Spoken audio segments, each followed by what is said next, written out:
শোচনীয়। আল্লাহ তাবারাক ওয়া তাআলা সূরা ইব্রাহিমের মধ্যে বলছেন, ওয়াকালাল্লাযীনা কাফারু লিরুসুলিহিম লানুখরিজান্নাকুম মিন আরজিনা। সারা পৃথিবীতে আজকে আমরা এসআইআর এর কাগজ নিয়ে প্রত্যেকে টেনশনের ভিতরে জীবন যাপন করছি। প্রত্যেকেই আমরা জীবন যাপন করছি টেনশনের ভিতরে, কেউ শান্তিতে নাই। আমাদের একটাই ধ্যান ধারণা যে যদি কোনো রকম এই ভোটার লিস্টটা থেকে আমার নাম কেটে যায়, তাহলে হয় না হয় কি হবে, ডিটেনশন ক্যাম্পে আমাদেরকে যেতে হবে নাকি। তা আপনি থাকবেন কতদিন পৃথিবীর বুকে? এই সময়টা তো একজন মানুষের খুব বেশি হলে 50 থেকে 60 থেকে 70 বছরের জীবন। এই পৃথিবীতে যাদের প্রাণ আছে তাদেরকে তো মৃত্যুবরণ করতেই হবে। তাহলে আজকে আমাদের উপরে হুমকিগুলো কিসের জন্য আসছে? তারপরে আপনাদেরকে বলি, এই যে ভীতু সন্ত্রস্ত নামক এসআইআর, এরপরে আসছে করোনা ভাইরাস, তারপরে আসছে আরো কত কি এভাবে নির্যাতনের উপরে নির্যাতন।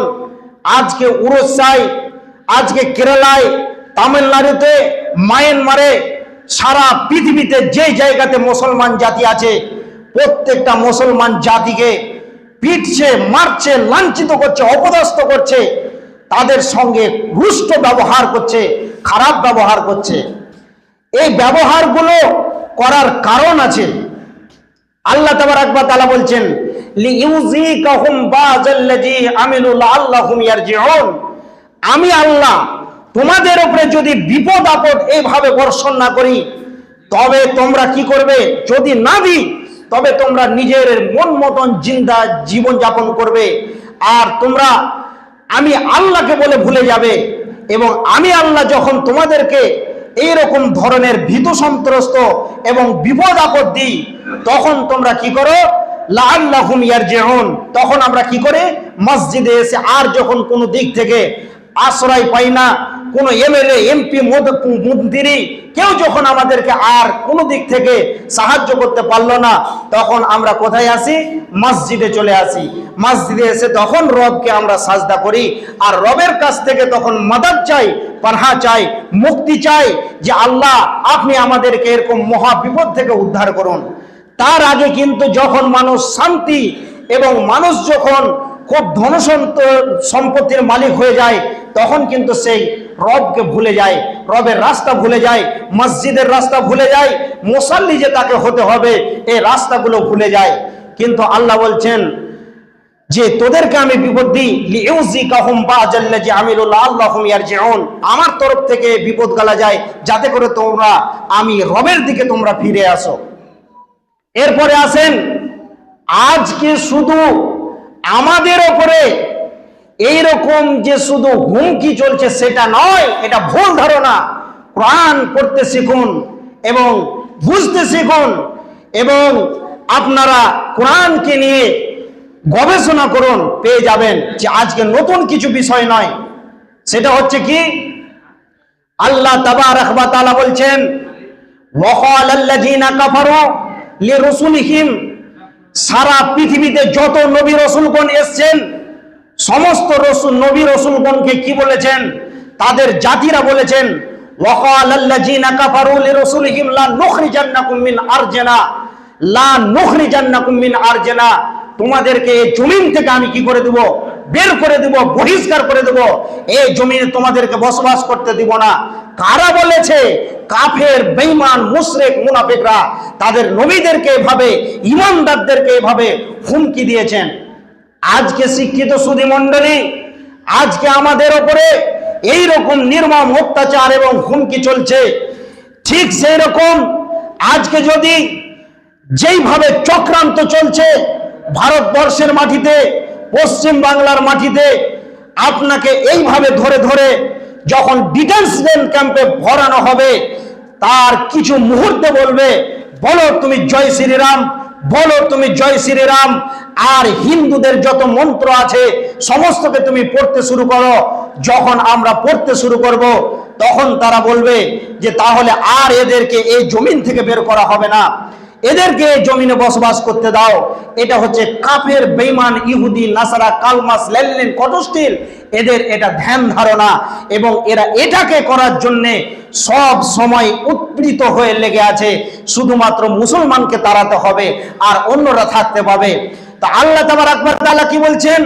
আও লাতাউদ্দুন্না ফি মিল্লাতিনা, তারা বলবেন, সেই কাফের বেঈমানরা বলবে, আমি যেই কথাটা বললাম, আও লাতাউদ্দুন্না ফি মিল্লাতিনা, মিল্লাত মানে হচ্ছে ধর্ম। তো ওরা বলবে আও লাতাউদ্দুন্না, তোমরা চলে এসো আমাদের ধর্মে, অর্থাৎ জয় শ্রীরাম বলো, আর 60-70টা দেবদেবীর পূজা করো, ঠাকুরের পূজা করো, গণেশের পূজা করো। এইগুলো যখন করতে শুরু করবেন, আউলাতা উদ্দুন্না ফি মিল্লাতিনা, তাদের ধর্মে যখন ফিরে যাবেন, আর আপনাকে এই জমিন থেকে বের করবে না। আউলাতা উদ্দুন্না ফি মিল্লাতিনা ফাআউহা ইলাইহিম রাব্বুহুম লানুহলিকান্না জালিমিন। আল্লাহ তাবারক ওয়া তাআলা ওহী নাজিল করলেন আর মুমিনদেরকে বললেন, হে মুমিনের দলেরা, তোমরা শুনে নাও, সেই রকম বেঈমান কাফের মুশরিকদের এরকম অত্যাচার এবং হুমকি দেখে তোমরা ভয়ে আমার রাস্তা থেকে সরে যেও না, এবং তোমরা এরকম মনে করিও না যে তোমাদেরকে জমিন থেকে তাড়িয়ে দেবে। আমি আল্লাহ তাবারক ওয়া তাআলা বলছি, ওয়ালা নুসকিনান্নাকুমুল আরজা মিন বাদিহিম জালিকা লিমান খাফা মাকামি ওয়া খাফা ওয়াঈদ।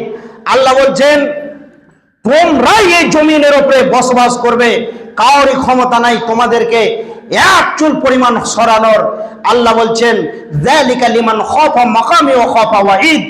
হে ঈমানদারগণ, যদি তোমাদের সেই রবের সামনে দাঁড়ানোকে ভয় করো এবং কঠিন কিয়ামতের দিনকে যদি ভয় করো, তবেই তোমরা কি হবে, আমার কাছ থেকে নিষ্কৃতি পাবে। তাহলে আল্লাহ তাবারক ওয়া তাআলা আমাদেরকে যেমন এরকম হুঁশিয়ারির কথা বললেন, এবং তারপরে আমাদেরকে শান্তিময় কথা দিয়ে মুমিনদেরকে কি করলেন, আশ্রয় দিলেন। অতএব কোনো বেঈমান, কোনো মুশরিক, মুনাফিক কোনোদিন মুসলিম যদি সেই রকম মুমিন হয়, তাকওয়ালা হয়, পরেজগার হয়, আল্লাহকে ভয় করেনেওয়ালা হয়, তাহলে এই রকম বেঈমানরা কোনোদিন চক্রান্ত করে কিছুই করতে পারবে না। তারপরে সেই বেঈমান মুশরিকরা কি করবে? তারা কি করবে? তারা কি করবে? তারা বিজয় কামনা চাইবে। তারা কি বলবে? ওয়াস্তাফতাহু ওয়াস্তাফতাহু ওয়া খাবা কুল্লু জাব্বারিন আনিদ। তারা কি করবে? বিজয় কামনা চাইলো, তারা অনেক রকম প্রচেষ্টা চালালো যে আমরাই হব এই দেশের নাগরিক, এবং আমরাই হব এই দেশের বসবাস করেনেওয়ালা, এবং তারা অনেক রকম প্রচেষ্টা করলো। কিন্তু আল্লাহ বলছেন তারা কোনোদিন বিজয় লাভ করতে পারবে না।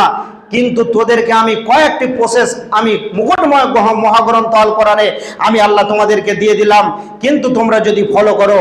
আল্লাহ তাবারক ওয়া তাআলা সূরা নূরের মধ্যে এক জায়গাতে ওয়াদা করছেন, ওয়াদাল্লাহুল্লাযীনা আমানু মিনকুম ওয়া আমিলুস সালিহাতি লা ইস্তাখলিফান্নাহুম ফিল আরজি কামা ইস্তাখলাফাল্লাযীনা মিন ক্বাবলিহিম। শিক্ষিত সুধী মণ্ডলী, আমার দিকে অ্যাটেনশন হন, কত গুরুত্বপূর্ণ কথা। আল্লাহ তাবারক ওয়া তাআলা বলছেন, ওয়াদাল্লাহুল্লাযীনা আমানু মিনকুম ওয়া আমিলুস সালিহাতি লা ইস্তাখলিফান্নাহুম ফিল আরজি কামা ইস্তাখলাফাল্লাযীনা মিন ক্বাবলিহিম। আল্লাহ বলছেন, আমি আল্লাহ ওই মুমিনদের সঙ্গে ওয়াদা করছি। এই ওয়াদাটা পৃথিবীর কোনো কাউরি নয়, এই ওয়াদাটা স্বয়ং আল্লাহ ওয়াদা করছেন। কাদের সঙ্গে? মুমিনদের সঙ্গে, যে আমি আল্লাহ তোমাদের সঙ্গে ওয়াদা করছি। ওয়া আমিলুস সালিহাত ওয়াদাল্লাহুল্লাযীনা আমানু, তোমরা 100% ঈমানদার হয়ে যাও, ঈমানের উপরে 100% স্থিতিশীল ভাবে ঈমানের প্ল্যাটফর্মে দাঁড়িয়ে যাও। ওয়া আমিলুস সালিহাত, এবং ভালো আমলের পিছনে লেগে যাও। তারপরে বলছেন তোমরা মসজিদওয়ালা হয়ে যাও। আল্লাহ বলছেন এই সারা পৃথিবীর যে ক্ষমতা, এই সারা পৃথিবীর যে রাজত্ব বেঈমানদের হাতে আছে, তারা দপদপে জীবন যাপন করছে। এই দপদপানো, এই রাজনীতি, সমস্ত কিছু মুসলমানদের হাতে আল্লাহ তাবারক ওয়া তাআলা ক্ষণিকের মধ্যে করে দিবেন। কিন্তু আজকে আমরা, সেই রব আমাদের সঙ্গে এইরকম ওয়াদা করেছেন, কিন্তু আমরা হলাম বেঈমান।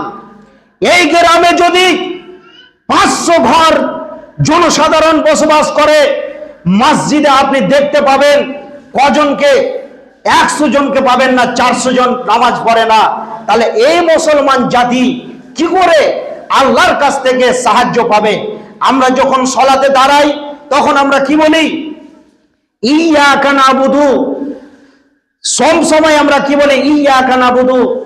যখনই আমরা সলাতে দাঁড়াই, নফল হোক, সুন্নাতে মুআক্কাদা হোক, আর ফরজ হোক, যে কোনো সলাতে যখন আমরা দাঁড়াই তখন আমরা কি বলি? ইয়াকা নাবুদু ওয়া ইয়াকা নাস্তাইন। আল্লাহকে আমরা বলছি, হে মহান রব, আমরা তোমারই ইবাদত করি, ওয়া ইয়াকা নাস্তাইন, এবং আপনার কাছে আমরা কি করি? সাহায্য কামনা করি। তাহলে আমরা যদি আল্লাহ তাবারক ওয়া তাআলাকে কি করি? ইবাদত দিই, তাহলে আল্লাহ তাবারক ওয়া তাআলা আমাদেরকে সাহায্য করবেন, এটা অটোমেটিক হয়ে যাবে। অতএব পূর্ণাঙ্গ কামিয়াব, এবং যদি আমরা সেই রকম লাঞ্ছনা গঞ্জনা এবং ফুটবলের মতো গড়তে যদি না চাই, তাহলে আমাদেরকে কি করতে হবে? 100% মসজিদওয়ালা হতে হবে এবং নামাজি হতে হবে। নামাজ পড়লেই আমরা কামিয়াব হতে পারবো, নচেত আমরা কামিয়াব হতে পারবো না। এরপরে আসেন ওয়াস্তাফতাহু, তারা বিজয় কামনা করলো যে আমরা কি করব? এ রাজত্বের মালিকানা পাবো। কিন্তু আবু জাহেল কি করে চলো? কাবার গেলাপকে জড়িয়ে ধরে বলছেন, আল্লাহ তুমি হককে জয় করো, আল্লাহ তুমি হককে জয় করো, আল্লাহ তুমি হককে জয় করো। এইভাবে পাগলের মতন চিৎকার করছেন, আর এত জোর চিৎকার করছেন, আল্লাহর নবী আবু জাহেলের চিৎকারের আওয়াজ শুনতে পাচ্ছেন। এমন সময় বিশ্ব নবী জনাবে মুহাম্মদ রাসূলুল্লাহ মুহাব্বতের সঙ্গে একবার বলেন সাল্লাল্লাহু আলাইহি ওয়াসাল্লাম, তিনি তখন বলছেন আমিন আমিন আমিন। তার কারণ হচ্ছেন যে নবী মুহাম্মদ সাল্লাল্লাহু আলাইহি ওয়াসাল্লাম দেখছেন যে আমি হলাম হক এবং আবু জাহেল হলো বাতিল। অতএব আল্লাহ আবু জাহেল যেটা বলছে যে হককে তুমি বিজয় দান করো, অতএব আদ-দীন ও ইসলাম, ইন্না দীনা ইনদাল্লাহিল ইসলাম, দিন ইসলাম আল্লাহর কাছে সবচেয়ে প্রিয়, দিন ইসলাম হলো আল্লাহর কাছে সবচেয়ে পছন্দের ধর্ম। অতএব দিন ইসলামকে আল্লাহ তুমি প্রতিষ্ঠিত করো। আর আবু জাহেল যেটা তার পৌতলিকতার জিন্দেগি জীবন যাপনকে ও স্থিতিশীল করতে চাইছে, ধরে রাখতে চাইছে, শিরিক বিদাতকে যেভাবে ধরে রাখতে চাইছে, সেটাকে আল্লাহ তুমি কবুল করিও না। তো আল্লাহর নবী দেখছেন যে আমারটা হলো হক, আর আবু জাহেল যেটা দাবি করছেন সেটা হলো বাতিল। ওই জন্য রাসূল বলছিলেন আমিন আমিন। অতএব তারা যেমন বিজয় কামনা করলো, তারপরও পারেনি। এই রকম ধরনের যতই তারা চক্রান্ত করুক, আমরা যদি ঈমানদার হই, তাহলে অবশ্যই আল্লাহ আমাদেরকে সার্বিক দিক থেকে সাহায্য করবেন এবং আমরা নিষ্কৃতি পাব। অতএব শিক্ষিত সুন্নি মণ্ডলী, আমাদের সাহায্য, মেন সাহায্য হলো কি? নামাজ, নামাজ, সলাৎ। বিশ্ব নবী যেদিন পৃথিবীর বুক থেকে চিরতরের বিদায় নিয়ে চলে যাবেন, অন্তিম শয্যায় তিনি সজ্জিত হয়ে আছেন। আম্মা জান আয়েশা রাদিয়াল্লাহু তাআলা আনহার কোলে মাথা দিয়েছেন রাসূল। এই মতো অবস্থায় রাসূলের মাথা ব্যথার যন্ত্রণা, এত যন্ত্রণা তিনি সহ্য করতে পারছেন না। এমন সময় রাসূলের পাশে একটি পেয়ালা রাখা ছিল, সেই পেয়ালাতে পানি ছিলেন, আর ওই পেয়ালার পানি বারবার কপালে দিচ্ছিলেন, আর তিনি দোয়া করছিলেন আল্লাহুম্মা আলা গামারাতিল মউত ওয়া সাকারাতিল মউত। এইভাবে রাসূল তিনি দোয়া করছিলেন, আর সেই কঠিন মৃত্যুর যাতনা থেকে আল্লাহর কাছ থেকে পানাহ চাইছিলেন। এত কঠিন অবস্থাতে বিশ্বনবী চিরতরের বিদায় নেবেন। এমন সময় বলছেন ইয়া উম্মতি আস-সালাত আস-সালাত ওয়া মা মালাকাত আইমানুকুম। তিনি মৌতের সমাধে, আজকে যদি এই গ্রামের যদি কোনো মানুষ মনুষ্য অবস্থায় থাকে আর পৃথিবীর বুক থেকে চিরতরের বিদায় নেবে, এই মতো তার পূর্বে, মৃত্যুর পূর্বে সে লোকটি কি বলে?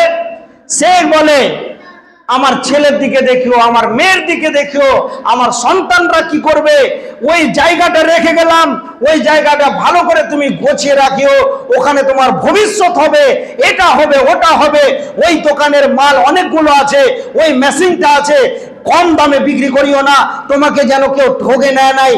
এরকম ধরনের পৃথিবীর অনেক কথা বলবে। কিন্তু বিশ্বনবী বলছেন ইয়া উম্মতি আস-সালাত আস-সালাত ওয়া মা মালাকাত আইমানুকুম। হে আমার উম্মত, তুমি কোনোদিন সালাত পরিত্যাগকারী হবে না। যদি তুমি কি করো, ওয়ালা তাতরুকান্না সালাতা মাকতুবাতাম মুতাআম্মিদান ফাকাত বারিয়াত মিনহু জিম্মাতিল্লাহ। যে ব্যক্তি, যে ঈমানদার জ্ঞানবশত স্বচ্ছ জ্ঞানে থাকা সত্ত্বে সালাতকে ত্যাগ করে দিল, ও যে আল্লাহর একটা অনুগত বান্দা। যেমন একটি উদাহরণ দিলে বুঝতে পারবেন। আজকে ধরেন ইনি আমার ওস্তাদের মতন, আমার সঙ্গে খুব বন্ধুত্বী, তো ইনার বিপদ আপদে ধরেন ওনার 10-20 হাজার টাকার প্রয়োজন পড়লো। এবার যদি আমাকে বলে মৌলানা ভাই আমার একটু দরকার আছে, 10,000 টাকা দাও তো, আমি দিয়ে দিলাম, খুব সম্পর্ক ভালো।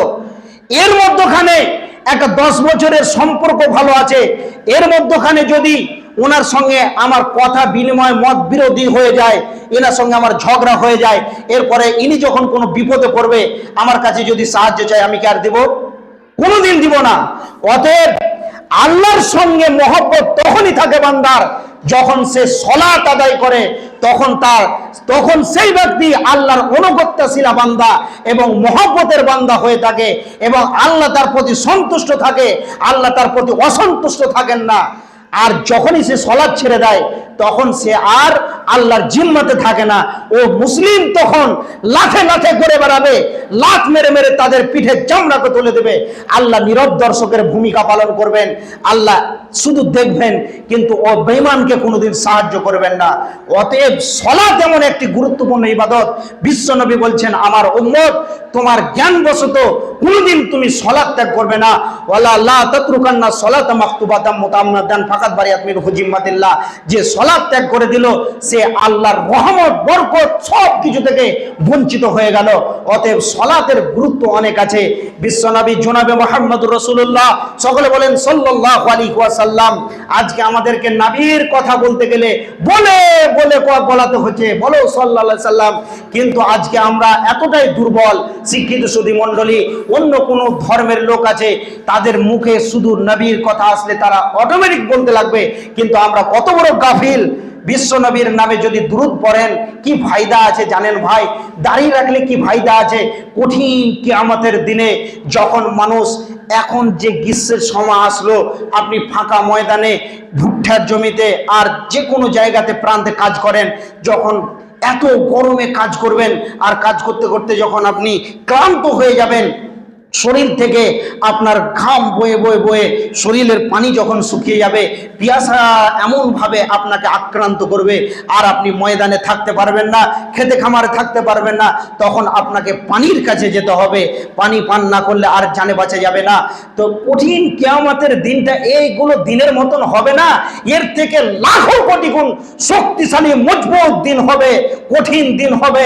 সেই দিনে মানুষরা পানি জন্যে ত্রাহি ত্রাহি করবে আর রসুলের কাছে যাবে। আর বিশ্ব নবী জনাবে মুহাম্মদ রাসূলুল্লাহ সাল্লাল্লাহু আলাইহি ওয়াসাল্লামকে ইন্না আতাইনাকাল কাউসার, তিনাকে কি করেছেন?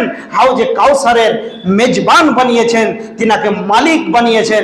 বিশ্ব নবী কোটি কোটি তিনার যত উম্মত আছে সমস্ত উম্মতকে পানি পান করাবেন।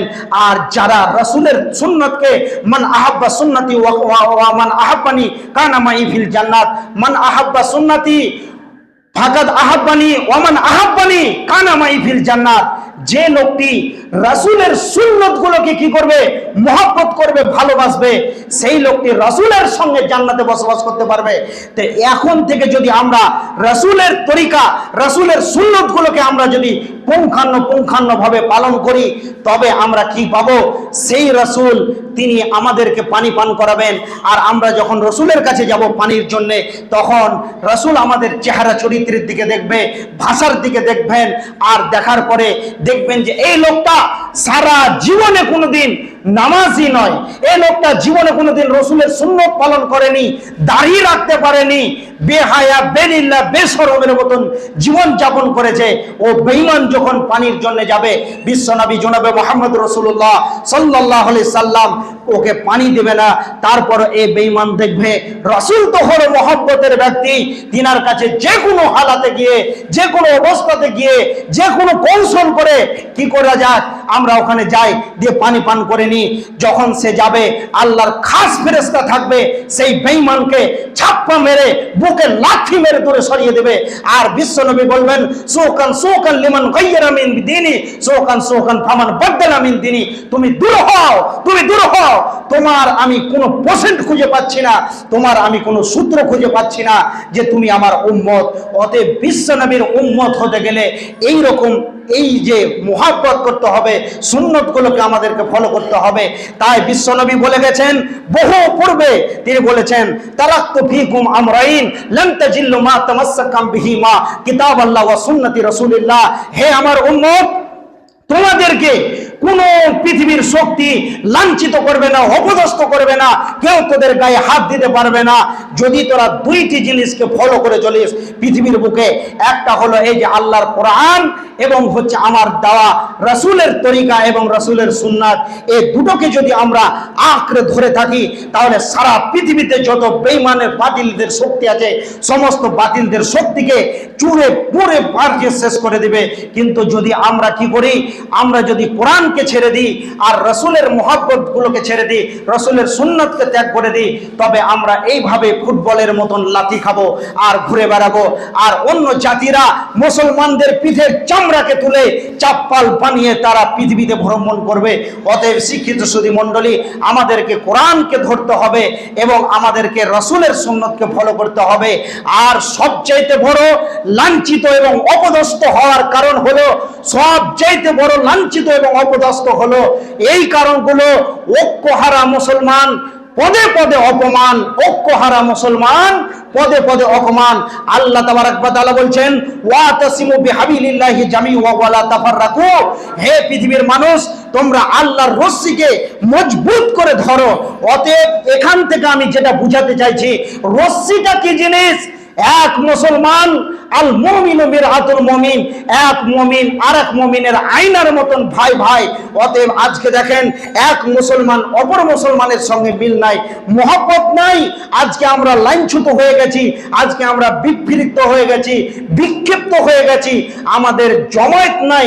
আমরা যদি একসঙ্গে ভাই ভাই ভাই ভাই কাঁধে কাঁধ মিলিয়ে মুসলমান জাতি দেখতো এবং চলতো, তাহলে সারা পৃথিবীতে যত বেঈমান আছে তারা এই মুসলমান জাতিকে দেখে তারা অনেক দূর দিয়ে পালিয়ে যেত।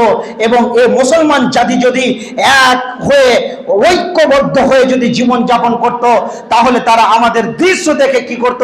তারা পেশাব করে দিত কাপড়ে।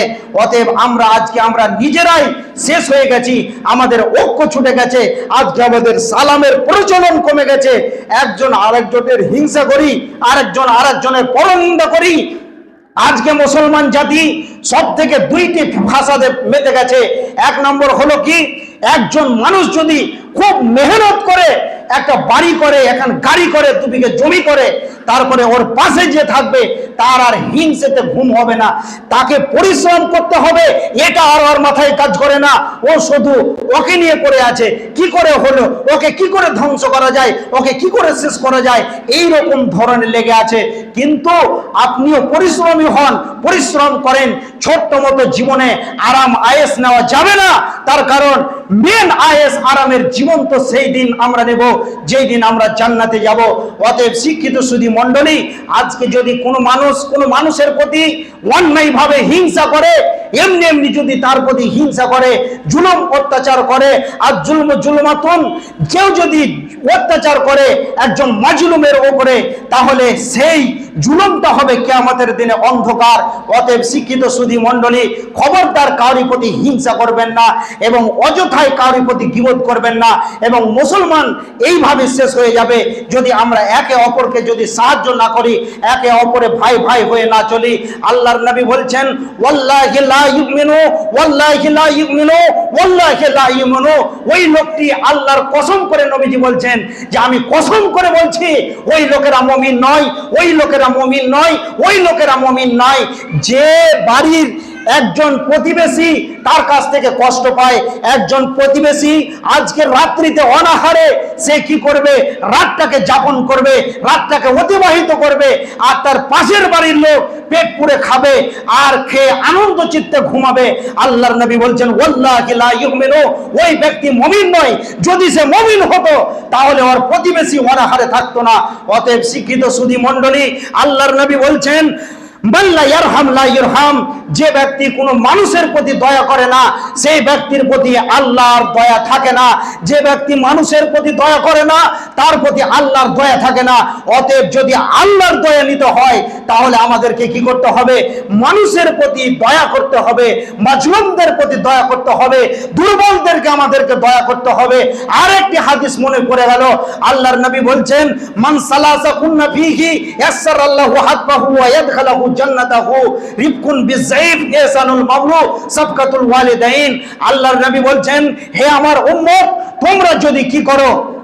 শান্তিতে মরতে চাও, যদি শান্তির মত নিতে চাও, তাহলে পৃথিবীর বুকে তুমি তিনখানা আমল করবে। তিনখানা আমল করবে। ইয়াসসারাল্লাহু হাতবাহু ওয়া ইয়াদখালহু জান্নাতাহু। কখন তুমি মরবে সেটাও জানতে পারবে না। তোমার মরটা হবে ঘুমন্ত মানুষের মতো। মানুষ যেমন মসজিদের দেওয়ালে এসে শান্তির ঘরে বসে ঘুমিয়ে যায়, সে জানতে পারে না। সেই রকম যদি মত নিতে হয় তাহলে তিনটি আমল করতে হবে। সেটা হলো কি? ইহসানুল মামলুক। যদি আমাদের বাড়িতে এখন আর গোলাম নাই, যদি আমাদের বাড়িতে কোনো গরিব ঘরের সন্তান কাজে আসে তাহলে তার প্রতি আমাদেরকে রহম করতে হবে, দয়া করতে হবে। এরপরে বলছেন, আমি হাদিসের ব্যাখ্যা অনেক লম্বা আছে, আর বলবো না বেশি। তারপরে রাসূল বলছেন যে সাফকাতুল ওয়ালিদাইন, তোমার পিতা মাতার ইহসান করো যারা বার্ধক্যে উপনীত হয়ে গেছে।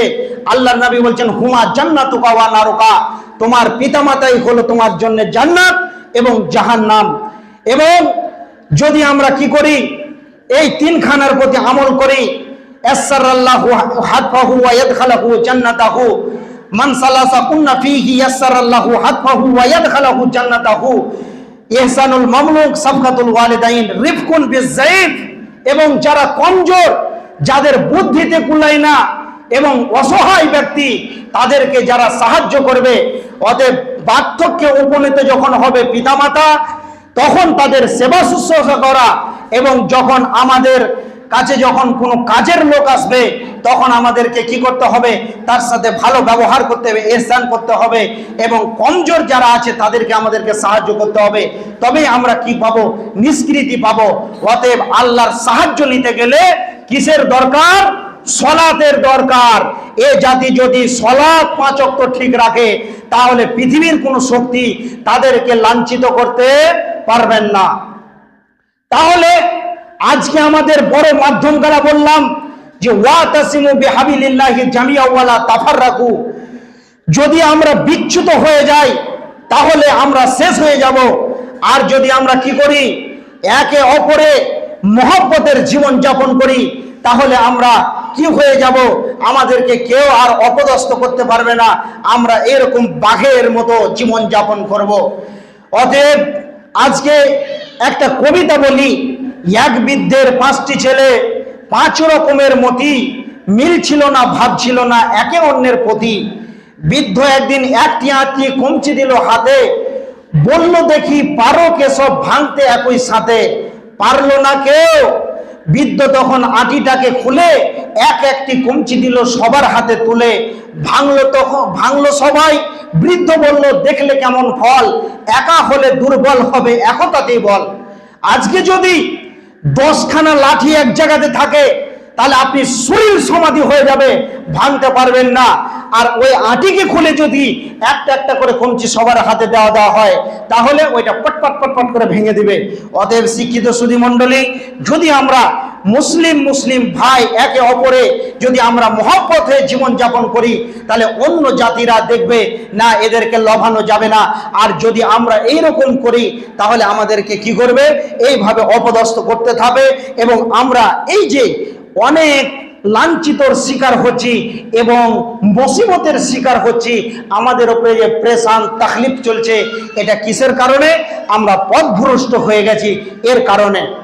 আজকে এই যে এখানে বসেছেন, এই গ্রামে কতগুলো মানুষ আছে, কত জনসাধারণ আছে, কিন্তু আজকে আমরা কজন আছি সামনে? এগুলো ভালো লাগে না, এগুলো আমাদেরকে কোরআন হাদিস ভালো লাগে না। আল্লাহর নবী জনাবে মুহাম্মদ রাসূলুল্লাহ সাল্লাল্লাহু আলাইহি সাল্লাম বলছেন যে সারা পৃথিবীতে যতগুলো নবী এসেছেন, কঠিন কিয়ামতের দিনে প্রত্যেক নবীকে বলবে, আর ইয়া নাফসি করবে, আর নিজের জন্য সবাই বলবে আজকের দিনে আমি কি করে বাঁচবো, আমি কি করে বাঁচবো। কিন্তু বিশ্বনবীর উম্মত হওয়াটা এত বড় সৌভাগ্য ব্যাপার। দল দল মানুষ জান্নাতে যাবে, অন্য নবীর উম্মতরা এইভাবে দেখবে আর তারা বলবে ওরা আবার কারা। তখন তারা বলবে যে এরা হলো শেষ নবী, আখির পয়গম্বর নবী মুহাম্মদুর রাসূলুল্লাহ সাল্লাল্লাহু আলাইহি সাল্লামের উম্মত। তো কেন এরা কি এমন কাজ করেছে যে এরা দলে দলে জান্নাতে যাচ্ছে? না তো যে জামানায় রাসূল ছিল না, তা'মুরুনা বিল মারুফ, সেই জামানাতে রাসূলের যে কাজ সেই রকম কাজ করেছে তার জন্য। অতএব আপনি মনে করিয়েন না যে এই যে মাজলিসে বসেছেন এই মাজলিসটা জানামানা মাজলিস নয়, এর গুরুত্ব কত আছে।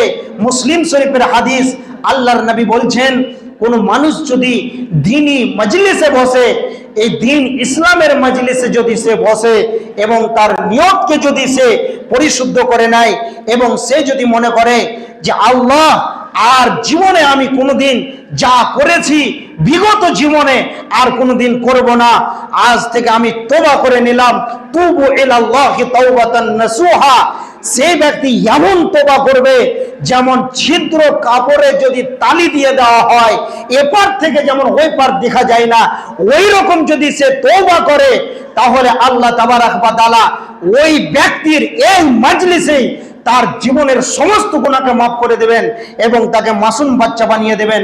অতএব শিক্ষিত সুধী মণ্ডলী, এটা খবরদার ভাবিয়েন না যে এই মাজলিসের গুরুত্ব নাই। অতএব এখানে যারা উপস্থিত হয়েছেন তাদেরকে একটা সৌভাগ্য হিসাবে মনে করে নিতে হবে যে আমাদের বিরাট বড় সৌভাগ্য, আমরা এখানে উপস্থিত হতে পেরেছি। এখানে আল্লাহর ফেরেশতারা দেখছেন এবং আপনার নিয়ত যদি ভালো হয় তারাও আপনার জন্য মাগফিরাতের দোয়া করবে। অতএব শিক্ষিত সুধী মণ্ডলী, আজকে এখানে কিছু মা বোনরা উপস্থিত হয়েছেন, তাদের জন্য কিছু আমি উপহার দিই। মা বোনরা পৃথিবীর মুখে জাহান্নামে বেশি যাবে এবং রাসূল দেখেছেন, তার প্রমাণ আমি আপনাদেরকে দিচ্ছি। বিশ্বনবী জনাবে মুহাম্মদুর রাসূলুল্লাহ সাল্লাল্লাহু আলাইহি সাল্লাম যখন তিনি সাবে মিরাজে গিয়েছিলেন, মিরাজ দর্শন করতে করতে যখন জাহান্নামে দেখলেন শুধু মহিলা আর মহিলা, মহিলা আর মহিলা, এত মহিলার ভিড় কেন? তারপরে আল্লাহর নবী বলছেন জিবরিল আমিনকে, জিবরিল আমিন বলেন এত কেন মহিলাদের ভিড়? তখন জিবরিল আমিন বলেছিলেন তাদের ব্যাপারে যে এরা হলো পৃথিবীর বুকে এরা গীবত করে এবং তারা কি করে, এদের বদগুণ হলো 2, 3, 4 খানা আছে। 1 নম্বর বদগুণ হলো মহিলারা গীবত করতে পছন্দ করে এবং মহিলারা চুরি করে নাই, অনেক মাল ধন চুরি করে। দেখবেন একটা ফেরিওয়ালা মাদুরওয়ালা যদি গ্রামে আসে, একজন ব্যক্তি ছোট মোটো একটা নাকের কানের সিটিকলের যে জিনিসগুলো নিয়ে আসে, ছোট মোটো এই যে আপনার কিনা খোরা মোনা বাটি এই যে বর্তনগুলো নিয়ে আসে, এরকম জিনিসগুলোকে তারা কি করে, লুকিয়ে নেয়। তো এগুলো হচ্ছে তাদের বদগুণ এবং তারা অনেক অভিমান করে, স্বামীকে সন্তুষ্ট করে না। তারপরে ওরা কি করে না, তাদের জবানের হেফাজত করে না, বডির হেফাজত করে না। তারা তাদের জন্য যে পর্দাটা ফরজ, কিন্তু তারা পর্দার পর্দা উড়িয়ে চলে, এর জন্য তারা বেশিরভাগ জাহান্নামে। আল্লাহর নবী তিনি যখন ঈদের দিনে এইভাবে বক্তব্য দিচ্ছিলেন তখন বিশ্বনবী এলান করছেন ইয়া মাসারান নিসা তাসাদ্দাকনা, হে পৃথিবীর মহিলাকুল তোমরা বেশি বেশি করে কি করো, আল্লাহর রাস্তায় দান খায়রাত করো। অর্থাৎ আমি আল্লাহর নবী দেখে আসলাম জাহান্নামে তোমাদেরকে অগণন। কিছু কিছু মহিলারা প্রশ্ন করলেন ইয়া রাসূলুল্লাহ, কেন আমরা জাহান্নামের মধ্যে বেশি বেশি থাকব? তখন বিশ্বনবী বললেন যে তোমাদের এরকম বদগুণ থাকার কারণে তোমরা গীবত করো এবং তোমরা তোহমত লাগাতে ভালোবাসো এবং তোমাদের চুরি চামারি বেশি হয় এবং তোমরা তোমাদের বডির হেফাজত করো না, তোমরা স্বামীর উপরে অভিমান করো বেশি বেশি করে। এই জন্য তোমাদের এই বদগুণের কারণে তোমরা জাহান্নামে বেশি যাবে এবং জাহান্নামে বেশি ছিলে আমি বিশ্বনবী সচক্ষে দেখে আসলাম। অতএব তোমরা যদি সে জাহান্নাম থেকে কি করো, পরিত্রাণ পেতে চাও, তাহলে তোমরা কি করো, বেশি বেশি করে তাসাদ্দাক না, দান করো। এবার কোন মহিলা যদি মনে করে যে আমি জাহান্নামের মুখ দেখবো না, তাহলে ওই মহিলাটাকে 8 খানা গুণে গুণান্বিত হতে হবে। এবং বিশ্বনবী বলছেন চারখানা আমল আরো আছে, যদি এই চারটি জিনিসের উপরে তারা আমল করতে পারে তাহলে আল্লাহর নবী বলছেন ফালা তাদখুলু মিন আইয়ি আবওয়াবিল জান্নাতি সাআত, জান্নাতের 8টি দরজা আছে, সেই 8টা দরজার মধ্যে থেকে যে কোনো দরজা দিয়ে ইচ্ছা করবে, তার মন চাইবে সেই দরজা দিয়ে ঢুকবে, তাকে কেউ বাধা দেওয়ার থাকবে না। তাহলে প্রথম নম্বরে হলো সল্লাত খামসাহা সামাত সাহারাহা ওয়া আহসানাত ফারজাহা ওয়া আতাত বালাহা। সল্লাত খামসাহা মানে 5 ওয়াক্তের নামাজি হতে হবে, সামাত সাহারাহা রমজানের রোজা রাখনেওয়ালি হতে হবে, ওয়া আতাত বালাহা স্বামীর কথার উপরে জীবন যাপন করতে হবে, ওয়া আহসানাত ফারজাহা এবং মাথা থেকে নিয়ে পায়ের তেল পর্যন্ত তার শরমগা, এই শরমগায়ের হেফাজত করতে হবে, অর্থাৎ বডির হেফাজত করতে হবে। তবে আল্লাহ তাবারক ওয়া তাআলার নবী বলছেন এই 4টি গুণ যদি, এই 4টি বিষয়ের উপরে যদি সে আমল করতে পারে ফালা তাদখুলু বিল আইয়ি আবওয়াবিল জান্নাতি সাআত, যেটা দরজা দিয়ে চাইবে সেটা দিয়ে সে জান্নাতে ঢুকতে পারবে। আজকে আমাদের মধ্যে নামাজের গুরুত্ব নেই, আজকে মহিলারা বেশিরভাগ বেনামাজি, পুরুষরা তো আছে তার মধ্যে ওরাও কিন্তু বহুত বড় গাফিল, এই গাফলাতের কারণে তারা জাহান্নামে যাবে। আজকে সমাজের ভিতরে 2খানা রোগ আছে। আমরা যে এই যে এখানে বসে আছি, তো আমাদের নিয়তটা যদি ভালো হতো, এরকম মন মানসিকতা যদি হতো যে যে কথাগুলো শুনবো যে পরিবর্তন হব, এইরকম যদি নিয়ত থাকে তাহলে অবশ্যই এই জাতি পরিবর্তন হবে। আর আজকে আমরা এখানে আসি কি করতে? এখানে আসলাম যে চলো একজন বক্তা আসবে দূর থেকে, কেমন লেকচার দেয় একটু শুনবো আর শুনে চলে যাব। একটা উদাহরণ দিচ্ছি, কেউ হাসবেন না, হাসির কৌতূহলী কথা আছে। আপনাদের যে নাগর নদীটা আছে না, এই নদীতে এক সময় পানি শুকিয়ে যায়, হালকা পানি থাকে, তাই তো নাকি? হেঁটেও মানুষ এপার ওপার যায়। তো এইরকম একটা ক্লেন, একটা ড্রেন পার হয়ে এই পাশের লোক ওই গ্রামে ধরেন জলসায় যাবে। আজকে যেমন একটা দিনী সভা হচ্ছে এরকম, তো একজন 70 বছরের বয়স্ক দাদু, বৃদ্ধা মানুষ, তিনি বলছেন বাড়িতে যে আজকে আমি ওই পাড়াতে জলসায় যাব। তখন ওর বাড়িতে একটা পোতা আছে, তো বলছে দাদু আমিও যাব, আমিও যাব। তো পোতা বলে কথা, দাদুর শেষ বয়সের সম্বল তো পোতায়। তো এখন জেদ ধরে নিল, তাহলে মোহাব্বতের পোতা, তাকে নিয়ে যেতেই হবে। এখন সে ব্যক্তি পোতাকে সঙ্গে করে নিয়ে জলসায় গেল। তো এখন ধরেন এই সময়টা কেমন, আবহাওয়াটা সকালবেলায় ভালো ছিল, এখন দেখেন কেমন হলো। তো এরকম জলসায় গিয়েছে, জলসা শেষ হবে এই মুহূর্তে আল্লাহ এমন ভাবে বৃষ্টি দিল, আর গোটা গ্রামের পানি নেমে ওই নদীটায় পানিটা বেশি হয়ে গেল। 1 হাঁটু পানি এখন ধরেন 1 বুক হয়ে গেল। এখন দাদু বলছে যে নদীটা পার হবি কি করে রে, তোকে বলছিলাম তুই আমার সাথে আসিস না, বারবার বলছে, বারবার বলছে। তো বলছে দাদু ওগুলো টেনশন করতে হবে না, চলো অনেক কিছু শুনলাম, আমি এই সভা থেকে অনেক কিছু শুনলাম, আমার জীবনে অনেক কিছু বিদ্যা অর্জন হলো আজকে। দাদুকে বুঝাচ্ছে পোতা। এমন সময় নদীর ধারে যখন এসছে, ক্যানেল পার হবে, ক্যানেল নদী যাই বলবেন বলেন, যখন পার হবে তখন দাদু সেই তখন পোতার উপরে লাগছে, এখন তুই কি করে পার হবি, আর এখন ঝড় বৃষ্টি হলো, পানিতে ভিজবি তো আবার ঠান্ডা লেগে যাবে, অসুস্থ হয়ে পড়বি। তো এক কাজ কর, তুই প্যান্টটা খুলে নে, যে মাথায় করে নে, যে পার হয়ে যা। এবার ওই লোকটা যখন পোতাকে এরকম কথা বলছে, এখন ওই বৃদ্ধ ব্যক্তি যতটা পানিতে নামে আর পানিটা যত বেশি হয় ও নুঙ্গিটা টেনে নেয়, যত পানি বেশি হয় ছেড়ে নেয়। এবার পোতা তখন ও কিছুই খুললো না, এইভাবে চলে আসলো। এই পারে যখন আসলো, আসার পরে পোতাকে বলছে হ্যাঁ রে, তুই প্যান্টটা ভিজিয়ে দিলি, তোর জামা কাপড়, তো তোকে ঠান্ডা লেগে যাবে না? তো দাদুকে বলছে তোমার কিছু ভিজেনি? বলছে না আমার ভিজেনি। তো বলছে তুমি কি করলা? বলছে যত পানি বেশি হয় আমি ছেড়ে নিলাম। তো পোতা বলছে দাদু ওই যে আলেম বক্তব্য দিতে দিতে বললেন যে পুরুষের টাকনুর উপরে কাপড় উঠা যাবে না, এই হাঁটুর উপরে কাপড় উঠা যাবে না, এটা ফরজের তরফ, তো তুমি কেন এরকম করলে? তখন দাদু বলছে হ্যাঁ বে, তুই একদিন এসে মুলবি সাহেবে গেলি বে, আজকে আমি 70 বছর বয়স হলো ওই পারের কথা কোনোদিন এই পারে নিয়ে আসিনি।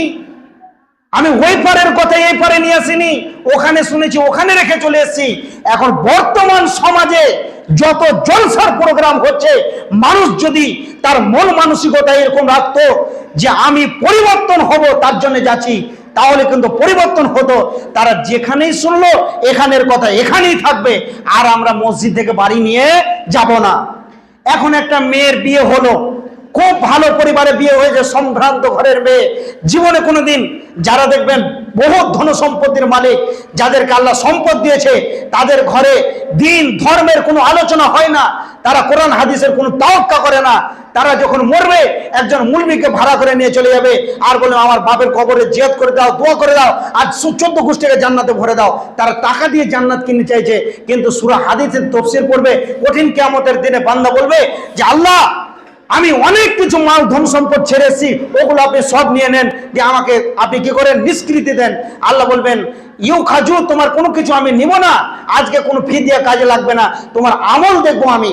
অতএব সম্ভ্রান্ত ঘরের মেয়ে বিয়ে হয়েছে একজন ভালো পরিবারে, যখন বিয়ে হলো তো মহিলাটা দেখছে যে এক বাড়িতে, আমার যেই বাড়িতে বিয়ে হলো তারা নামাজ রোজা হজ যাকাত সব সময় জিকির আজকারে লেগে আছে, কিন্তু এই মহিলাটা দেখছে যে আমার 14 গোষ্ঠী জীবনে কোনোদিন বাইত বাণীও মুখস্থ নাই, সূরা ফাতিহা নাই, আরো 2-4টা আম্মা পাড়ার কোনো সূরা মুখস্থ নাই।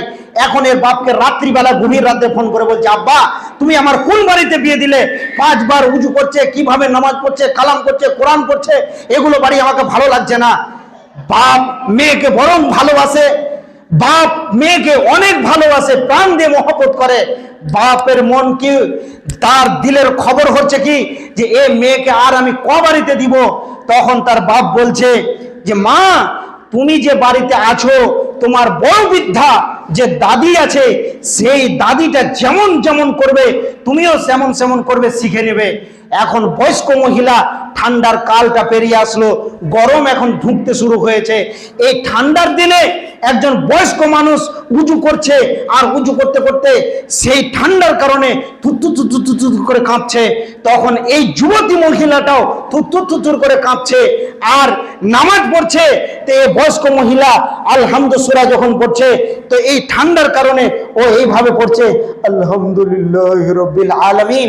তো একজন সৈন্যের মতো যুবক, 15 বছর 16 বছর 18 বছরের যুবক, তার কিসের ঠান্ডা, সে তো পড়বে আলহামদুলিল্লাহ রাব্বিল আলামিন, সে এইভাবে পড়বে। তো ওই মহিলাটা তার দাইদা শাশুড়ির মতো দেখে দেখে ওই রকম নাটক করছে। এখন বয়স্ক মানুষ, সে বলছে অন্য সময় নামাজের বাইরে আর কি করবি, ঠিক আছে, তো সলাতে কেন তোরা আর কি করবি? তখন বুড়িটা একটু ইশারা করছে যে নামাজে আর কি করতে হয় না। তো বুড়িকে ও গুতা মেরে ফেলে দিলে, মনে ভাবছে যে নামাজে এরকম গুতা মারা আছে। আজকে সমাজের মাটিতে এরকম জঘন্যতম চলছে। এখনো এরকম পরিবার আছে যে তারা দিন কি জিনিস তারা বুঝে না। কিন্তু আল্লাহ তাবারাক ওয়া তাআলা কত সুন্দর করে বলছেন আল্লাযীনা আমানু ওয়া হাজারু ওয়া জাহাদু ফি সাবিলিল্লাহি বিআমওয়ালিহিম ওয়া আনফুসিহিম আযমু দারাজাতান ইনদাল্লাহ। হে পৃথিবীর মানুষ, তোমরা যারা ঈমান নিয়ে আসবে, ঈমান আনার পরে এই রকম যারা বেনামাজি, যারা মাতাল, যারা জুয়াখোর, যারা মদখোর, তাদের দরজায় দরজায় তোদেরকে যেতে হবে এবং তশকিল করে করে করে করে করে আমার ঘরের মুসাল্লি বানাতে হবে, তাদেরকে ঈমানদার বানাতে হবে, তবেই আমরা নিষ্কৃতি পাবো, নচেত আমাদের বাঁচার কোনো উপায় নাই। অতএব শিক্ষিত সুধী মণ্ডলী, আজকে মহিলারা কেন বেশিরভাগ জাহান্নামে যাবে তার কারণগুলো সূরা তাহরিমের প্রথম একটি আয়াত আছে, ইয়া আইয়ুহান নাবিয়্যু লিমা তুহাররিমু মা আহাল্লাল্লাহু তাবতাগি মারজাতা আজওয়াজিক ওয়াল্লাহু গফুরুর রহিম। এই সূরাটার পিছনে একটা শানে নুজুল আছে, তার ব্যাখ্যা আছে। সে ব্যাখ্যাটা কি? বিশ্বনবী জনাবে মুহাম্মদ রাসূলুল্লাহ, মা বোন আপনারা কান করে শুনেন, কেন আপনারা বেশিরভাগ জাহান্নামে যাবেন। আল্লাহ রাসূল সাল্লাল্লাহু আলাইহি সাল্লাম তিনি মধু পান করতে ভালোবাসতেন, তিনি মধু খেতে অনেক পছন্দ করতেন। তিনি পৃথিবীর বুকে যেখানেই যেতেন তিনি মধু পান করতেন। এবার বিশ্বনবী জনাবে মুহাম্মদ রাসূলুল্লাহ সাল্লাল্লাহু আলাইহি সাল্লাম আম্মা জান জাইনাব রাদিয়াল্লাহু তাআলা আনহা, তিনি মধু সংগ্রহ করে রাখতেন এবং বিশ্বনবী তার কাছে যেতেন এবং মধু পান করতেন। এভাবে মধু পান করতেন। অন্য যে রসুলের বিবিগুলো রয়েছে, সেই বিবিগুলো তখন মনের ভিতরে একটা ঈর্ষা হিংসা জাগলো যে রসুল কেন জাইনাবের বাড়িতে এতটা বেশি বেশি যায়, এত বেশি কেন যায় জাইনাবের বাড়িতে? তাদের মনের ভিতরে একটা এরকম জঘন্যতম ঘৃণিত জঘন্যতম তহমাতের মতন জিনিস উদ্ভূত হলো। তখন তারা আপোষের মধ্যে কয়েকজন মানে সতীন মিলে আলোচনা করতে লাগলো যে রাসূলকে জাইনাবের বাড়ি কি করে ছুটানো যায়। তখন তারা আপোষের মধ্যে আলোচনা করতে করতে বলতে লাগলো কি, যে বিশ্বনবী যখন ওই আম্মাজান আয়েশার বাড়ি থেকে আসবে, তখন না আম্মাজান জাইনাবের বাড়ি থেকে আসবে, তখন আমরা সকলে 5-7 জনের কাছে, যার কাছে যাবে সকলে বলবে আরব মহাদেশে একটা ফল পাওয়া যায়, তার নাম মাগাফির। ওই ফলটা একটা দুর্গন্ধযুক্ত ফল। তো ওই মাগাফিরের গন্ধ অনেক খারাপ। বিশ্বনবী যখন আসবে আমাদের বাড়িতে, তখন আমরা সকলে বলবো আপনার মুখ থেকে মনে হয় মাগাফিরের গন্ধ বের হচ্ছে, এভাবে আমরা রসুলকে বলবো। আর ঠিক যখন তিনি জাইনাবের বাড়ি থেকে আসছেন, আর আসার পরে আম্মাজান আয়েশা রাদিয়াল্লাহু তাআলা আনহার সঙ্গে মুলাকাতে গেছেন, তখন রাসূলকে বলছেন আপনি মাগাফির পেয়েছেন, আপনার মুখ থেকে মাগাফিরের গন্ধ বের হচ্ছে। এই কথা যখন বললেন, তখন আল্লাহর নবী বলছেন না না, মাগাফির আমি খাইনি, না আমি মাগাফির খাইনি, না আমি মাগাফির খাইনি, এইভাবে তিনি বলছেন। তখন বিশ্ব নবী কি করলেন? মধুকে হারাম করে দিলেন। শিক্ষিত সদী মণ্ডলী, কি হলো? কি অ্যাটেনশন অন এদিকে। তো মাগাফিরের গন্ধ, বিশ্ব নবীকে যখন এই কথা বলতে লাগলেন, তখন বিশ্ব নবী বলছেন মধু হারাম, মধু হারাম। মধুটা কি বিশ্ব নবীর পৈতৃক সম্পত্তি যে মধু হারাম হয়ে যাবে? মধু এমন একটি আল্লাহর দেওয়া নিয়ামত। মধু এবং কালজিরার মধ্যে এমন কোনো অসুখের শিফা নাই মৌত ছাড়া। অতএব এত সুন্দর একজন মধু, এত সুন্দর মধুকে রসুল হারাম করে দিচ্ছেন। তাবতাগি মারজাত আজওয়াজিকা, বিশ্বনবী তার স্ত্রীদেরকে রাজি এবং খুশি আনন্দে রাখার জন্য, সন্তুষ্ট রাখার জন্য কি করছেন? মধু হারাম করে দিচ্ছেন। তা আল্লাহ তাবারাক ওয়া তাআলা জিবরিল আমিনকে দিয়ে রাসূলকে ক্বালাত মান আম্বাকা হাজা, রাসূল সাল্লাল্লাহু আলাইহি সাল্লামকে কি করলেন? জিব্রাইল আলাইহিস সালামকে দিয়ে সমস্ত তাদের প্ল্যান পরিকল্পনার কথাটা জিব্রাইল আলাইহিস সালাম রাসূলকে বলে দিলেন। তারপরে তখন বিশ্ব নবী তিনার একজন প্রিয়তমা স্ত্রীর কাছে গেলেন, দিয়ে বলছেন যে তোমরা মধুর ব্যাপারে এইরকম এইরকম এইরকম এইরকম এইরকম আমি জাইনাবের কাছে যাই, তার জন্য তোমরা আপোষের মধ্যে এরকম তোমরা আলাপ আলোচনা করছো, এবং তোমরা আমার ব্যাপারে এরকম, আমি তো পান করি মধু, কিন্তু তোমরা আমাকে কি করেছো? মাগাফিরের গন্ধের তোহমাত দিয়েছো। তখন উনার স্ত্রী বলছেন ক্বালাত মান আম্বাকা হাজা, ইয়া রাসূলুল্লাহ আপনি কোথা থেকে এতগুলো খবর জানলেন?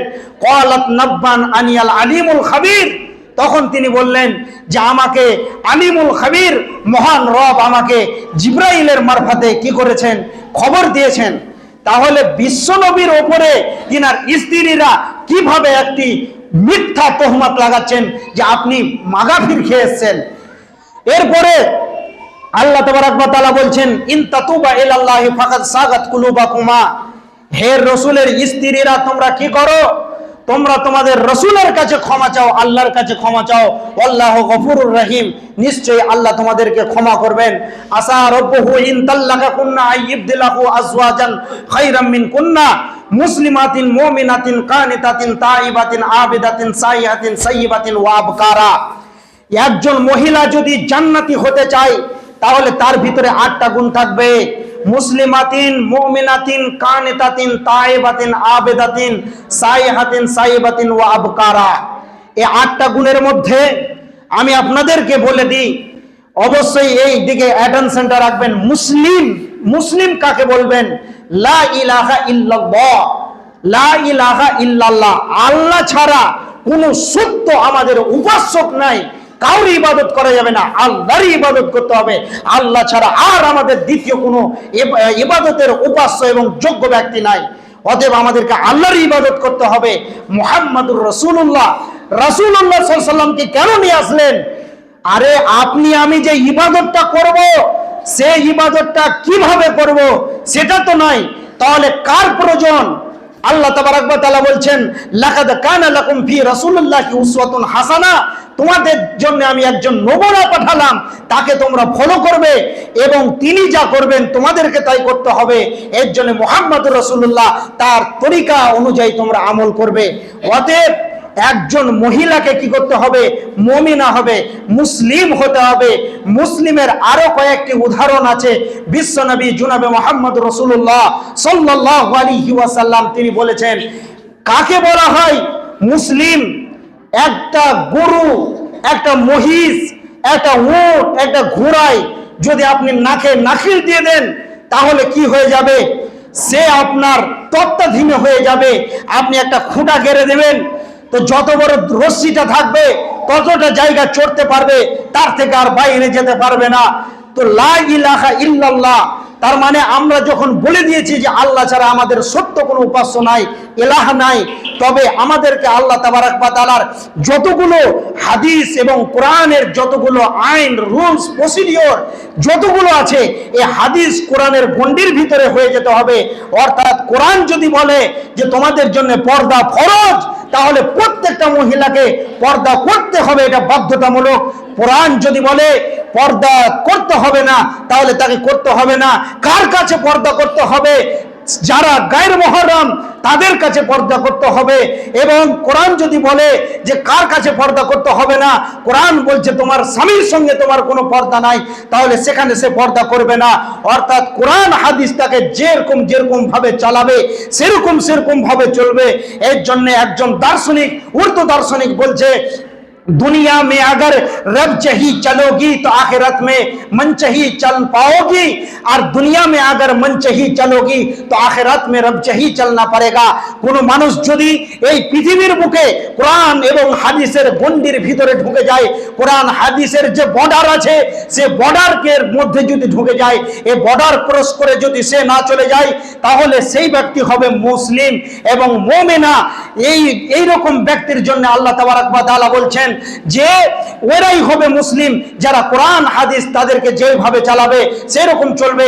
অর্থাৎ আল্লাহ তাবারাক ওয়া তাআলা বলছেন যে তোমরা যদি এই পৃথিবীর জীবনটাকে পরাধীনতার শিকল পরে নাও এবং পরাধীনতাকে গ্রহণ করে নাও, তাহলে তোমরা যেদিন আখিরাতে আসবে, আখিরাত মে রব চাহি চল পাওগি, যখন তুমি আখিরাতে আসবে তখন তোমার মন যে মা তাস্তাহি আনফুসুকুম, তোমার মন যা চাইবে সেই রকম তুমি করবে, আর রব তোমার পিছনে থাকবে মেজবানের মতো।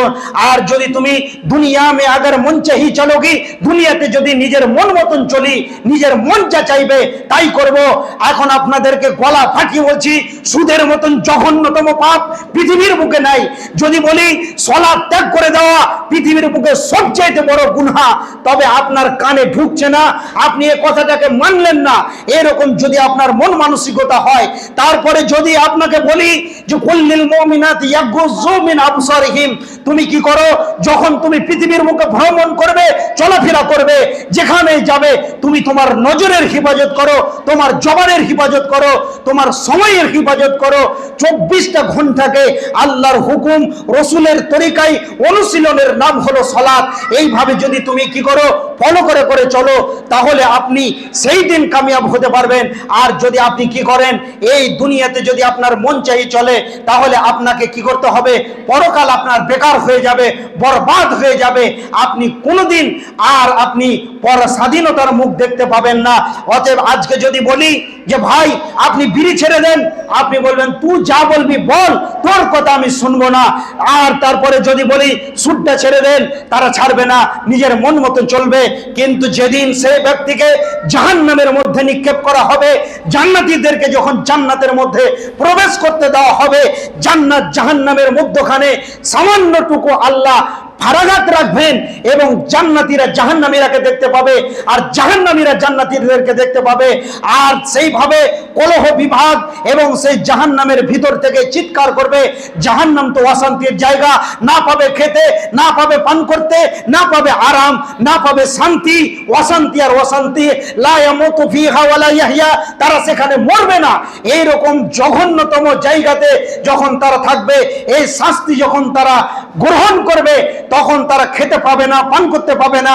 তারা যখন ক্ষুধার যন্ত্রণায়, যেমন পাখির বাসাতে বাচ্চা পাখি থাকে, সেই পাখির বাচ্চাগুলো যেমন আপনার কিনা মুখটাকে ছিদ্র করে আকাশের দিকে তাকিয়ে থাকে, আর তাকিয়ে থাকে যে তার মা যখন কোথা থেকে আহার করে নিয়ে আসবে আর তাদের মুখে দিবে। এই রকম করে জাহান্নামীরা চিৎকার করবে, আর চিৎকার করতে করতে এমন জোর চিৎকার করবে, আর তারা জান্নাতীদের দিকে দেখে বলবে, ও আমার ভাই, তুমি তো আমার প্রতিবেশী ছিলে, তুমি তো আমার গ্রামবাসী ছিলে, তুমি তো আমার গ্রামবাসী ছিলে, তুমি আমার প্রতিবেশী ছিলে। অতএব জান্নাতের খাবার তো সামান্যটুকু কিঞ্চি পরিমাণ নয়, মেপে তো আল্লাহ খাবার দেন না, অডেল খাবার দিয়েছে, যে খাবারের কোনো পরিমাণ নাই, যে খাবারকে গুণে শেষ করা যাবে না, ওজন করে সম্ভব হবে না। অতএব তোমাদেরকে জান্নাতে অডেল খাবার দেওয়া হয়েছে। অতএব তোমরা কি করো, তোমাদের কিছু করে তোমাদের খাবারগুলোকে বাঁচিয়ে এঠে ঝুটোগুলোকে আমাদের জাহান্নামের দিকে চালিয়ে দাও। তখন আল্লাহ তাবারাক ওয়া তাআলা বলবেন জান্নাতীদেরকে, তাদেরকে বল, ক্বালু ইন্নাল্লাহা হাররামাহুমা আলাল কাফিরিন, হে জান্নাতি জাহান্নামীদেরকে বল যে তোদেরকে বলেছিলাম বিড়ি ছেড়ে দে, নামাজি হয়ে যা, সুদ ছেড়ে দে, নামাজি হয়ে যা, জেনা ছেড়ে দে, নামাজি হয়ে যা, তওবা কর, দ্বীন ইসলামের রুলস এবং প্রসিডিওরের ভিতরে ঢুকে যা, কোরআন হাদিসকে তোরা মেনে নে, কোরআন হাদিসকে ফলো কর, রসুলের তরিকাকে মেনে নে, রসুলের সুন্নাতকে মেনে নে। তখন তোরা কি করেছিস? মন চাহি জীবন যাপন করেছিস, স্বাধীনতার মুখ দেখেছিস এবং নিজেকে স্বাধীন ভেবেছিস। অতএব আজকের দিনে শুনে নে, ক্বালু ইন্নাল্লাহা হাররামাহুমা আলাল কাফিরিন, জান্নাতের যত নাজ নিয়ামত আছে, সমস্ত নাজ নিয়ামত আজকে কাফেরদের জন্য আল্লাহ তাবারাক ওয়া তাআলা কি করেছেন? হারাম করে দিয়েছেন। অতএব তারা পশ্চিম কালো জান্নাতীদের এঠে ঝুঠাও কিন্তু খেতে পাবে না। অতএব শিক্ষিত সুধী মণ্ডলী, আজকে আমি দীর্ঘ সময় ধরে কথা বলবো না। পরিবর্তন হন, নামাজি হন। পৃথিবীর বুকে যদি ভালো মানুষ হতে চান তাহলে অবশ্যই আল্লাহ তাবারাক ওয়া তাআলা জান্নাতি হতে পারবেন। আর যদি এই পৃথিবীর বুকে যদি আপনি এই সময়গুলোকে বেফালতু পার করে দেন, তাহলে আপনি আপনার নিজের জীবনটাকে বেকার করছেন। অতএব সময়ের মূল্য অনেক আছে, সময়ের মূল্য অনেক আছে, গুরুত্ব দেন। আজকে আরেকটি কথা বলে দিই, যুবক ভাইয়েরা মনে করছে, আল্লাহ নবী বলছেন, ক্বালা রাসূলুল্লাহ নিয়ামাতানি মাগবুনুন ওয়াসিহাত ওয়াল ফারাগ, মানুষ দুইটি জিনিস নিয়ে ভুলের মধ্যে আছে। একটি হলো কি সে মনে করে যে আমি অবসর জীবন পাবো, অবসর জীবন মানে ফাঁকা টাইম পাবো, তখন আল্লাহর খুব ইবাদত করব। ওয়াল ফারাগ, এবং সে মনে করে আমি সারা জীবন কি করব? ওয়াসিহাত, সুস্থতা অবস্থায় থাকবো। কিন্তু আপনি দেখেন, আপনার জীবনটাকে নিয়ে গবেষণা করেন, আপনার শরীরকে নিয়ে গবেষণা করেন যে আপনি ছিলেন কেমন, হলেন কেমন। একটা আপনার মৌতের চিহ্ন আসছে। আপনার দাঁত এমন শক্ত ছিল, হাড়কে কড়কড় করে চাপিয়ে খেয়েছেন, সে দাঁত আর নিতে পারছে না, হাড় চিবাতে গেলে দাঁত খুলে যাচ্ছে। এটা একটা কবরে যাওয়ার আলামত।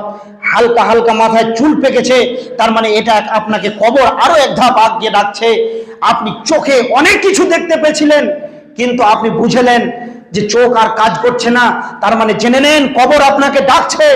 আপনার সেই যে চামড়ার স্কিন টাইট ফিটিং মজবুত রয়েছে, এই স্কিন জড়সড় হয়ে গেছে, তার মানে জেনে নেন যে কবর আপনাকে আরো অতি সংকীর্ণ জায়গায় আপনার সময়কে সংকীর্ণ করে দেওয়া হয়েছে, অর্থাৎ আপনাকে কবরে যেতে হবে।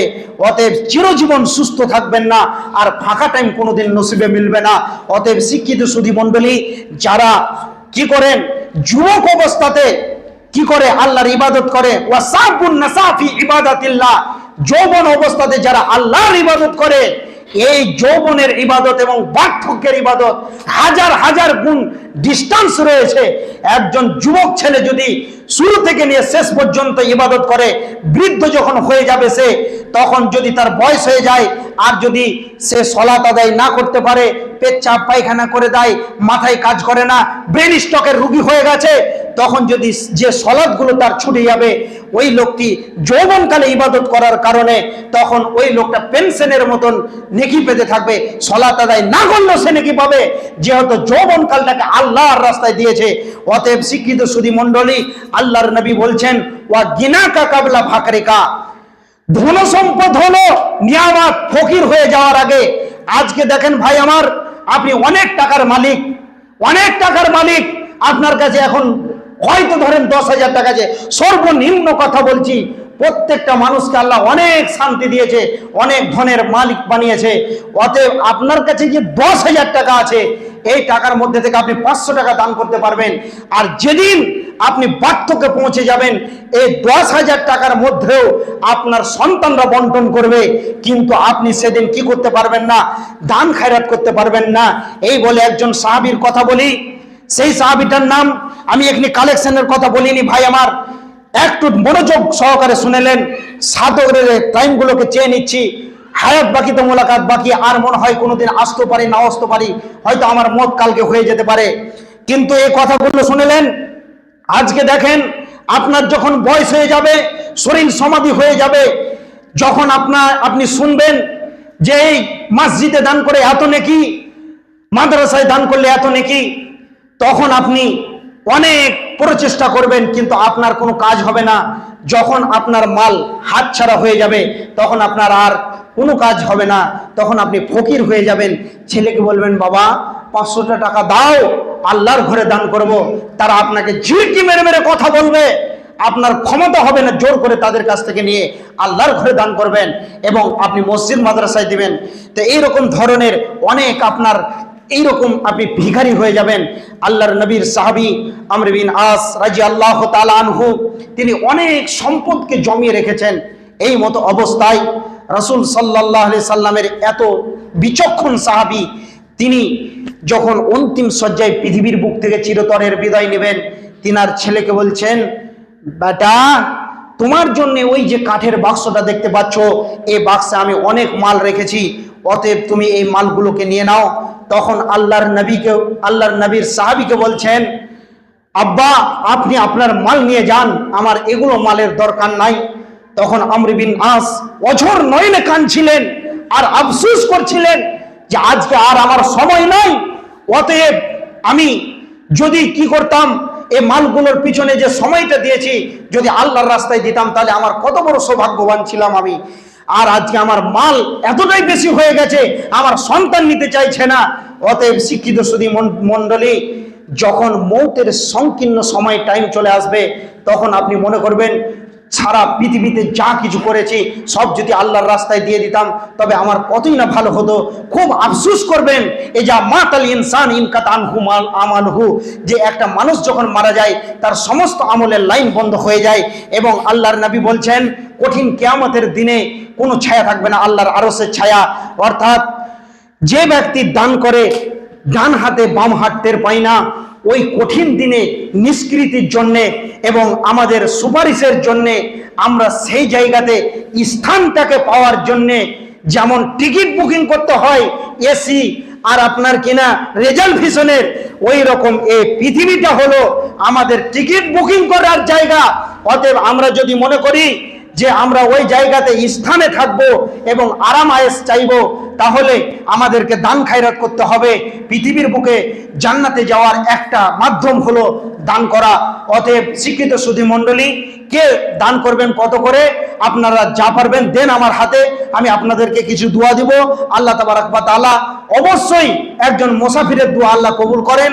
অতএব অনেক দূর থেকে এসেছি, আপনারা দেন, যে যতটুকু পারবেন আল্লাহর ঘরের জন্য দেন, আপনাদের কোনো কাজে লাগবে। এবং এরকম আশা করে দেন যে মহা বিপদ থেকে উদ্ধারের জন্য আপনি দান করেন। আপনি মনে করেলেন যে আপনার উপরে একটা মহা বিপদ আসতো, বিপদ আপনি বুঝতে পারবেন না, যখন বিপদ আপনাকে গ্রাস করবে তখনই আপনি বিপদ বুঝতে পারবেন।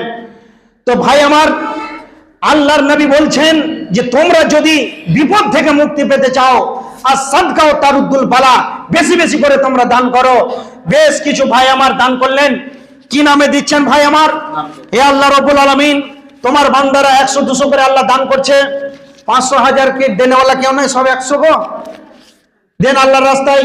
আল্লাহুম্মা সাল্লি আলাইহি আল্লাহুম্মা বারিক আলাইহি, লা ইলাহা ইল্লাল্লাহুল হালিমুল কারীম, সুবহানাল্লাহি রাব্বিল আরশিল আযীম, আলহামদুলিল্লাহি রাব্বিল আলামিন, আসআলুকা মুজিবাতি রাহমাতিক ওয়া আযাইমা মাগফিরাতিক والغنيمة من كل بر وسلامة من كل اسم لا تعدل لنا جنبا إلا غفرته ولا هما إلا فرجته ولا حاجة هي لا خارجا إلا قضيتها يا أرحم الراحمين لا إله إلا أنت سبحانك إني كنت من الظالمين اللهم أجرني في مصيبتي واخلف لي خيرا منها اللهم أجرني في مصيبتي واخلف لي خيرا منها হে রব্বুল আলামিন তোমার বান্দারা যে যে নিয়তে দান করলো আল্লাহ জানি না তাদের মনের উদ্দেশ্য বাসনা কামনা আল্লাহ কি আছে রব্বুল আলামিন তুমি আহকামুল হাকিমিন রব্বুকুম আলামু বিমা ফি নুফুসিকুম আল্লাহ তুমি সবকিছু ভালো জানো যে বান্দা যা কিছু কল্পনা করে সেগুলো আপনি জানেন